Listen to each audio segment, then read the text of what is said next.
Hello everyone, welcome back to another episode of One to Step.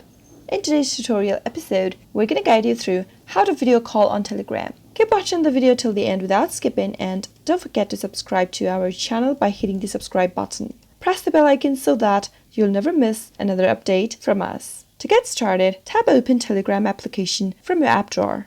Make sure to sign into your account, and once you're in, select the contact you want to call. Once you reach to the conversation screen, tap on the three dots menu found in the upper right corner.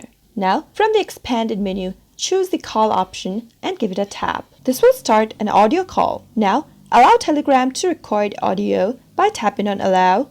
Once the person picks up your call, you'll be able to make a voice call on Telegram. In order to make a video call on Telegram, select the contact you want to make a video call with and tap on the three dots at the upper right corner. Now, tap on the video call button from the expanded menu. Once the person picks up your call, you'll be able to make a video call. To flip your camera, tap on the flip icon at the upper left corner. To stop the video, you can simply tap on Stop Video, and you can also mute your call by tapping on the mute button. After you're done with the video call, tap on the End Call button, which is located at the bottom right corner, and you'll be able to end your video call. That was how you can easily make video call on Telegram. I hope the tutorial was helpful to you. If it was, go ahead and give it a thumbs up. Feel free to comment down in the comment box if you have a question or a feedback for us. I'll be back soon with more tutorial episodes. Goodbye till then.